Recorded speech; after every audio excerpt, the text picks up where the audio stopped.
Usap-usapan ang kakaibang gimmick ng isang jeepney driver sa Batangas. Siguradong hindi raw mag-iinit ang ulo ng kanyang mga pasahero. Alamin kung bakit sa pag-aksyon ni Laila Chicadora.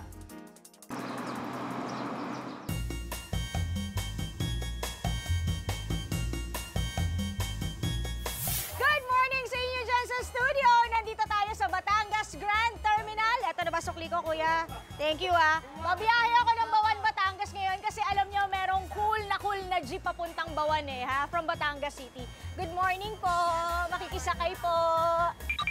Tara, dito tayo. Sakay tayo dito sa bonggang jeep ng Bawan, Batangas. So, ito, tingnan nyo. Cool na cool kasi sila. Yan. O, tara na, biyahe tayo. Let's go! Di ko na pala kailangan tong pamay-pay ko eh. O, diba? Itcha ko na to sa bintana.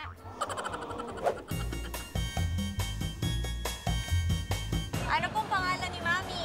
Sioni. Ilang taon na po sila? 74 na ako. Aba, nagko-commute pa. Ano po masasabi ninyo dahil first time niyo yatang sumakay dito sa jeep na to? Maganda, may pamaypay, Oo. nakakaginhawa. Oo, mainit kasi ngayon, di ba? Tag-araw na tag-araw eh.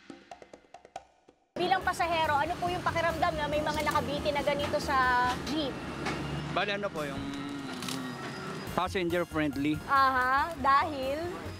Aircon factored by nature. Ayun, bongga. First time ko pong nakakita ng jeep na merong pamaypay na ganyan. Malaking tulong po ito sa mga pasahero para po maiwasan din yung heat stroke. Tama ba ang biyahe papunta ng Bawan? Minsan po tumatagal ng 3 oras, 2 oras. Ano po, Mami? Dahil sa traffic. Dahil sa sobrang traffic. Dahil ma-traffic, bukod sa pamaypay, kita nyo naman, may libreng nood pa sila ng movie. So talagang bongga itong jeep niya.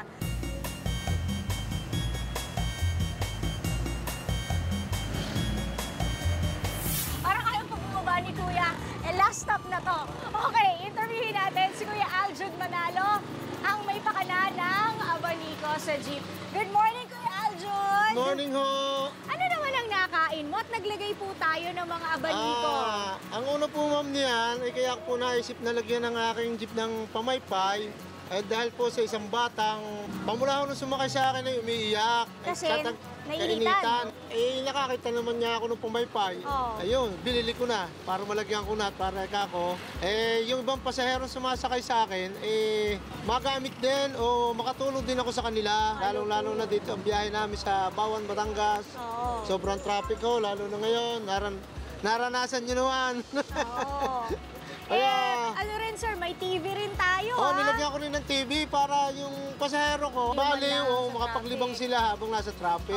Pero Kuya Aljud, may isa pa akong magandang napo na sa jeep mo. Ano po? Nagre-reserve ka ng silya para sa mga PWD.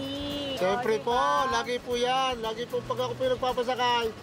Agad po yung sabi ko, upuin yung matanda doon sa PWD at sigurado dapat doon laging may upuan. Dapat po yatang gumagaya. Oo nga di ba dapat nga buong Pilipinas gayahin na sa sobrang init kasi, di ba? Okay lang ba na gayahin ka? Okay lang naman pong gayahin. Wala naman pong masamang ginawa ko at binigay po ko po ang dapat na sumuporta sa mga pasahero ko. Ayun. Para po diba? sila masiyahan. So, fill in the blanks. Basta driver. Wala naman po. Driver lang po. Basta driver na may malasakit. Katulad ni Kuya Aljud. Thank you Grabe. po. Happiness overload talaga ang mga pasahero kapag nakasakay sa jeep niya. Kaya sana lahat ng jeep sa Pilipinas, katulad ng kay Kuya Aljud. Maraming salamat, Kuya Maraming salamat po. Aljud. Hanapin po ninyo sa Bawan, Batangas. Ang jeep na Aljud. Ayun naman. Maraming salamat, Kuya Aljud. O, paano? Magbabarker muna ako. Baka sakali may malibre rin ako kay Kuya Aljud Balik muna sa inyo. Ay! Batangas City! Kuya, sakay na. Halika na. Be sure to come back. Use 5 everywhere. Copyright 2016.